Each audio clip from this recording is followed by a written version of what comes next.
Chef AJ was the executive pastry chef at Sante Restaurant in Los Angeles, where she was famous for her vegan sugar, oil, salt, and gluten-free desserts, which use the whole fruit, and nothing but the whole fruit.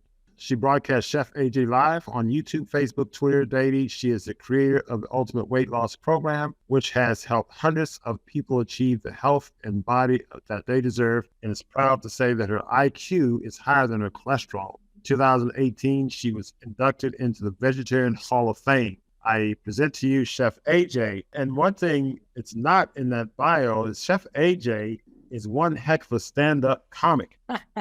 And so it's very, very delightful to listen to. I enjoy visiting with Chef AJ. She has been very helpful to us and our cause here at Montgomery Heart and Wellness. She's actually connected us with many of the top-notch vegan people over the years. And it's just been a thrill and pleasure to work with Chef AJ. She's one of the stalwarts in the plant-based community. And I like the way she states that plant exclusive diet, and I'm going to start using that. You know, I don't see a trademark by that, so I may start using trademarking myself. That's okay. You know what happened, and thank you so much for the wonderful introduction. I can't promise I'll be this funny tonight because of the topic, but I like this pin that somebody gave me. What does it read? I can't see it. Vegan. I'm the old vegan. 40. Yeah. My 45th anniversary is September 1st, so it's just a few weeks away. Well, you know, I love Dr. Colin Campbell and his work, but I never resonated with the word plant-based diet, plant forward, plant predominant, because plant-based, you could have 51% of your calories from plants and 49% from McDonald's. So that's why I like to say plant exclusive. That's excellent. It's very clever, and I think it's very insightful. And I think the rest of us need to follow your lead in that regard, because plant exclusive, in fact, we were having that conversation maybe not too long ago in my office of what's plant-based. Well, some people say that, somebody says that.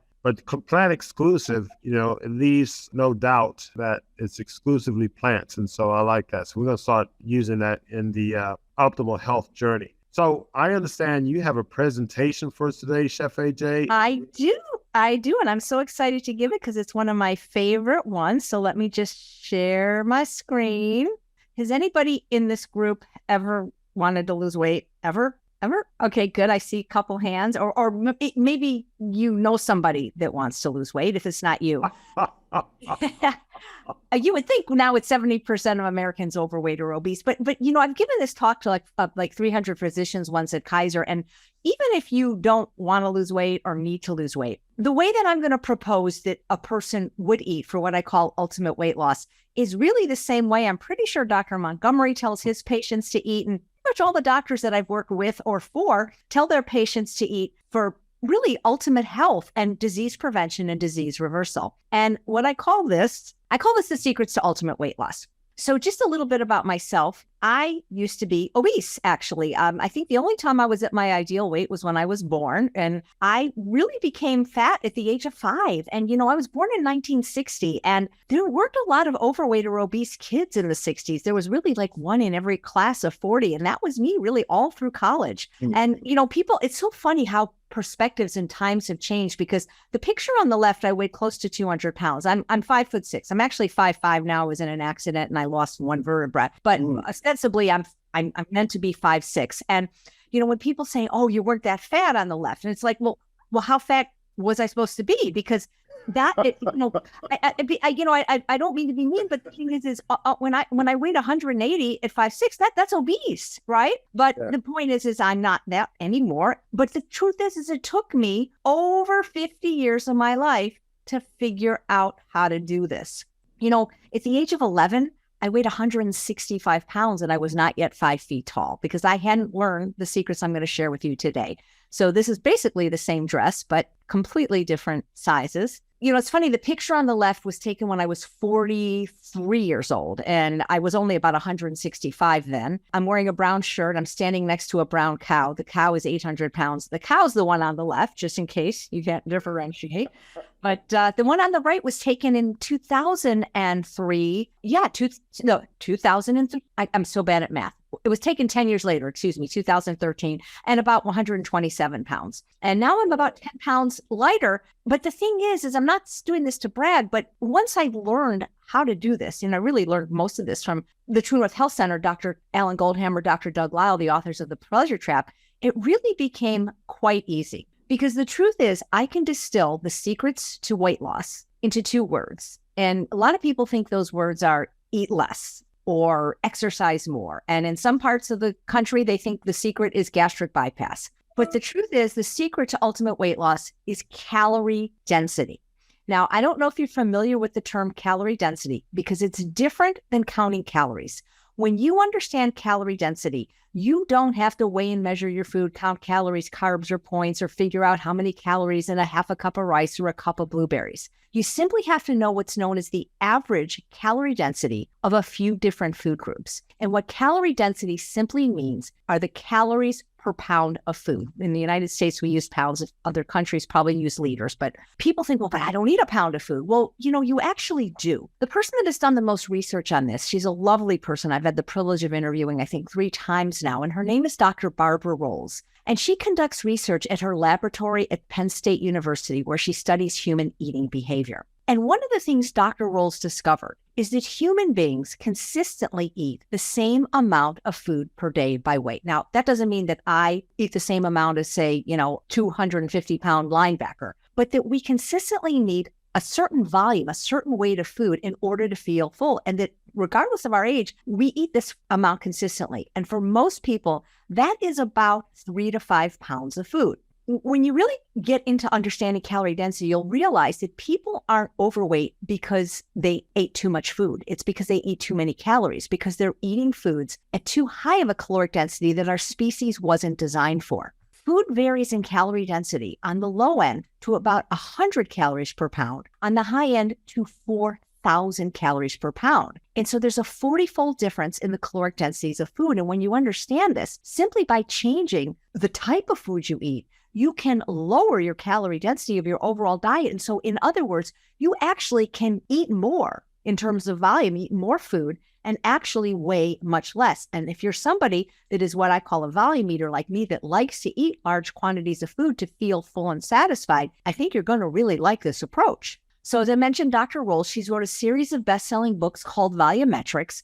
And these are always voted when the U.S. News and World Report decide the best dietary style. Let me tell you, keto is like last, or it doesn't make the list. She's always number 1 or number 2, right out there with the Ornish diet. And because the thing is you can understand how you can feel full on fewer calories. I always joke that the first 3 letters of the word diet is die, because when you go on a diet, you want to die because you're eating less food. And that's not natural. When you eat under the hunger drive, you're going to get hungry. And that's why so many people who lose weight through a great deal of suffering and effort end up not only gaining that weight back, but more, because you can't eat under the hunger drive very long. Willpower is a very short-lived commodity. You may be able to do it for a few weeks or a few months if your daughter's getting married or if you're going to a high school reunion. But the way I'm going to propose you eat is you're going to get to eat either the same amount of food you're eating now or more and feel full and satisfied, but take in fewer calories. And the reason Dr. Rolls' work resonated with me is because I'm a visual learner. And we're going to have a lot of slides in the end of the presentation where I show you different types of food and how much you get for one and the other. When I saw the pictures in her book, like on the cover, for example, she illustrates that you can have this huge bowl of minestrone soup for the same amount of calories. It's a very small piece of a cheeseburger. What's going to fill you up more? Or in her book, I learned, for example, that for the same amount of calories as a mere 1/4 cup of raisins, I could have 2 cups of grapes. And that's what really got me thinking, The thing that's really interesting about Dr. Rolls' work, because she's done so many different studies on this, is that she just determined that not only do we consistently eat the same amount of food per day by weight, but that we have these things in our digestive tracts called stretch receptors. And if we want to feel full, we have to activate them with a certain volume of food. And, of course, you can lose weight. You could eat probably, a Snickers bar, a couple Snickers bars every day. You could probably be under your caloric needs and lose weight, but you're not going to feel full. And when you don't feel full, you dysregulate your hunger hormones of leptin and ghrelin, you get more hungry. losing weight in this way, which is slow and steady, is really, in my opinion, the easiest and the most delicious and also the most sustainable. So what we're going to do is together, we're going to create a calorie density chart. And when I did this, I should have made the purple yellow, would have made more sense. But because purple's my favorite color, I decided to make it purple. So green means go, like on a stoplight. And these are the foods that are the healthiest foods on the planet. And coincidentally, the most favorable for weight loss. The foods in red, in my opinion, well, they're the most calorically dense, but they're also the most unhealthy. The foods in purple, now these are very healthy foods. They just happen to be calorically dense. And so they're not so great for weight loss. Now, remember I mentioned that food ranges in caloric density from 100 calories per pound to 4,000 calories per pound. And again, these are not individual foods. So you don't have to memorize, every little food out there. It's about knowing just a few food groups. So the food group that is lowest in calorie density, which is about 100 calories per pound on average, and you might even have some guesses in your own mind, what you think it might be. Well, these are non-starchy vegetables. So non-starchy vegetables are pretty much any vegetable that you can think of. Corn actually is a starch. It's a grain technically. And, parsnips is a starchy vegetable. Potatoes, sweet potatoes, these are starches. But non-starchy vegetable is pretty much any vegetable you could think of in the whole world. If you were to Google non-starchy vegetables, you might get a picture like this. And the thing is when you look at this photo, there are some things in this photo that are actually lower than 100 calories per pound.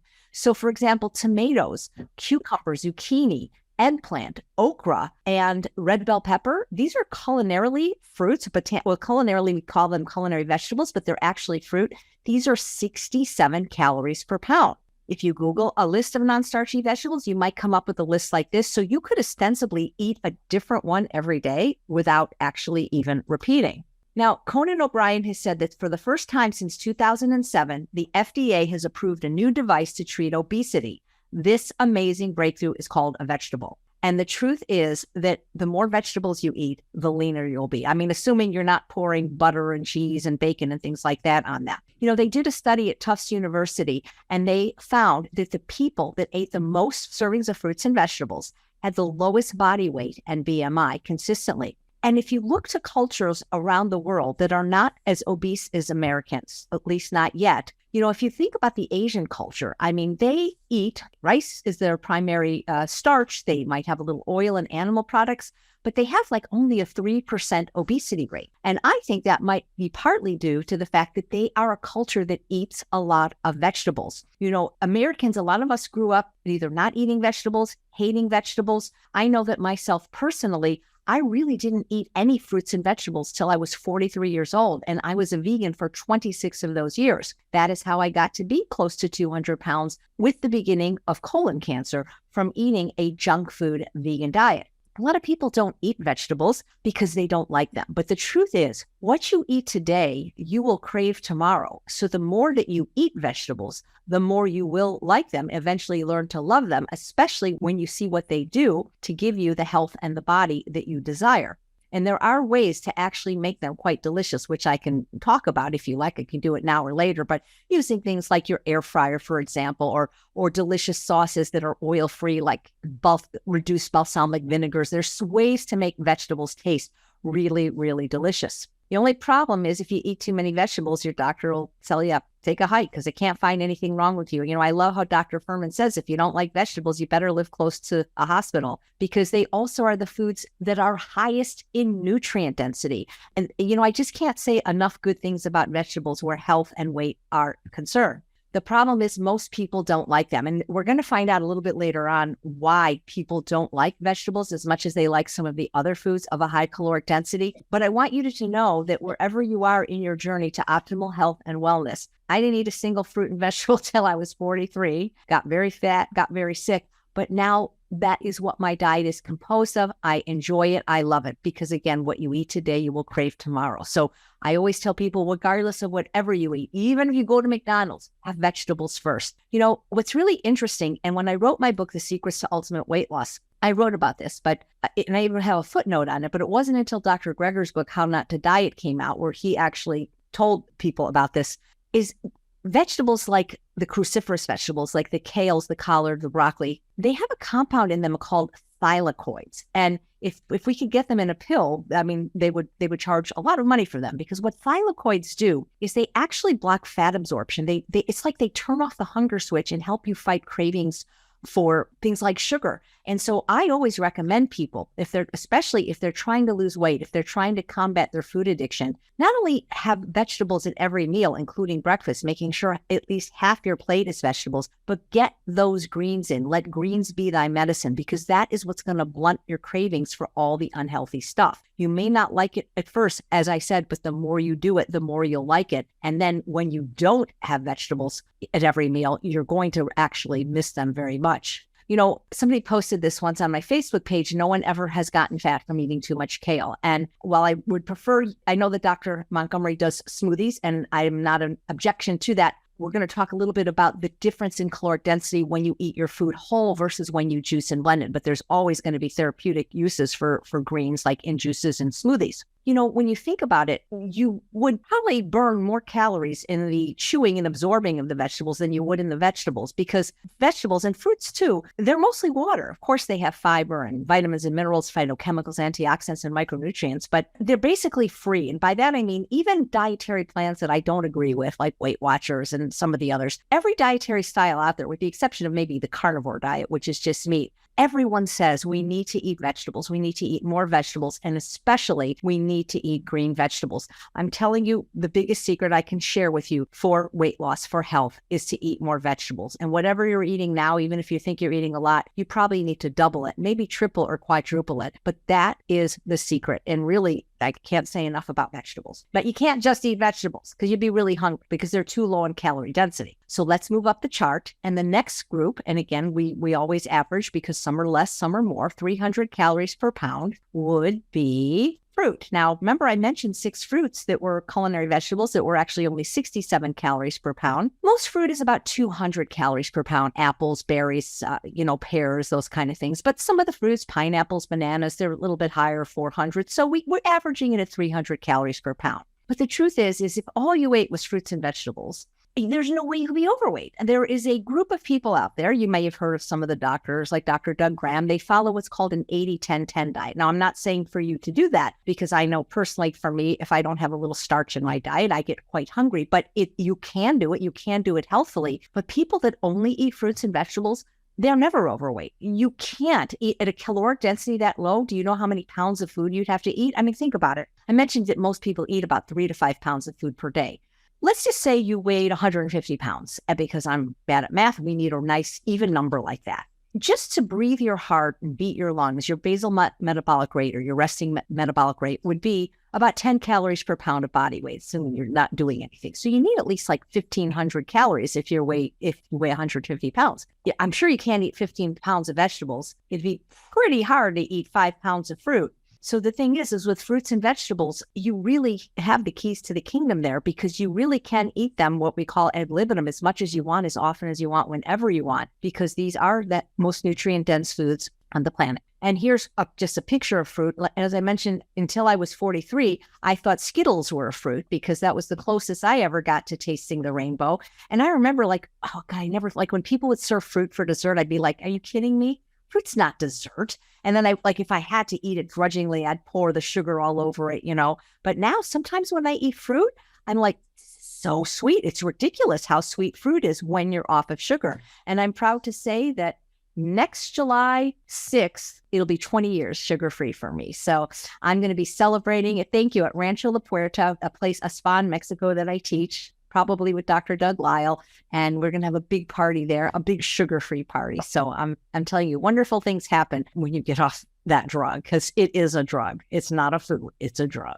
So here's the thing about juicing and blending. And again, it's not that I'm telling you never to have a smoothie, but I'm working with a lot of people that are really looking for weight loss. And in general, liquid calories are not as favorable for weight loss, because it's easier to overconsume them than in the same amount you would of the whole food. I'm much more a fan of smoothies than juices, by the way, unless it's green juice. And I do drink a little bit of green juice every day. But let's take a look at juicing, for example. So these vials are the exact same size. Our stomach is about the size of a cantaloupe. It holds about a liter of food, which is about 4.22 cups. Now, apples are 200 calories per pound. So I weighed out 500 calories worth of apples on the scale at the store, and it was about 6 apples. Well, I juiced those apples and I got this much apple juice. I think it was like 3 cups maybe. Now, what do you think is missing from the apple juice that the apple had? If you thought fiber, you'd be right. So the pulp and the fiber have been removed. And so what happens then when you drink the apple juice, it raises your blood sugar much more quickly because it's not mitigated by the fiber. When your blood sugar goes up quickly, your insulin goes up quickly. Insulin is the hormone responsible for driving fat into the cells.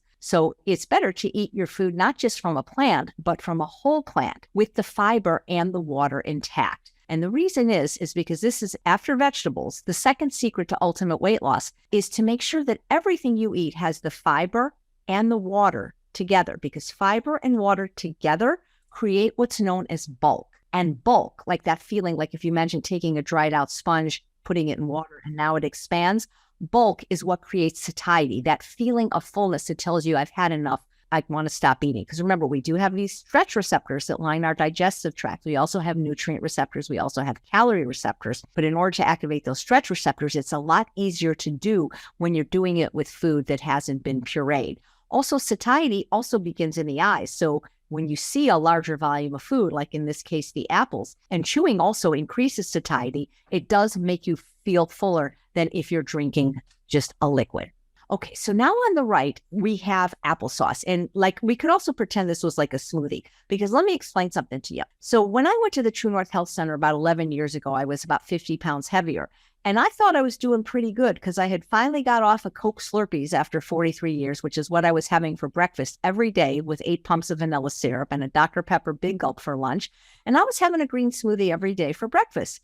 And it was pretty healthy. I mean, it was like a half a pound of spinach or kale and a cup of almond milk, a frozen banana, cup of blueberries, some flax seeds. It was maybe 400 calories. It was certainly very healthy and much better than the Coke Slurpee. But I couldn't seem to lose any weight. And I asked Dr. Lyle, he's a prominent psychologist, that he's a big fan of Dr. Montgomery. Actually, I hear him talk about you quite a bit. And he said, I want you to do an experiment. He said, when you get home from True North, I want you to put all the ingredients for your green smoothie in your blender.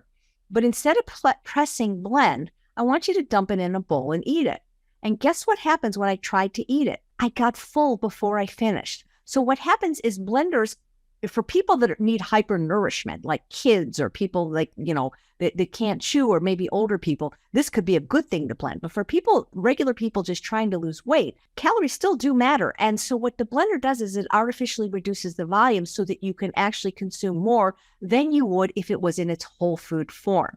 Now, applesauce in this case, it's still way better than a juice. It's a fruit puree, but it still will raise the blood sugar more than the whole apple. And again, anytime your blood sugar is raised quickly, your insulin is raised more quickly, and that's responsible for driving fat into the cells. Dr. Lyle, I believe, said that when you blend your food, it's about 12.5% more calorically dense than if you were to eat it whole. So it's not a big deal, especially if you're starting out. But if you're somebody that like, hey, I got 10 pounds, I can't get it off, think about having your food whole rather than having it juiced or blended. So what about dried fruit or dehydrated fruit? So these are apple rings, and I have a machine that's actually running right now. Oh, you would love this, Dr. Montgomery. I'm making a raw granola. Well, I guess it's not raw because I'm using oats, but I'm making basically a raw granola in the other room, and it's made out of carrots and apples and raisins and bananas, and it's quite delicious.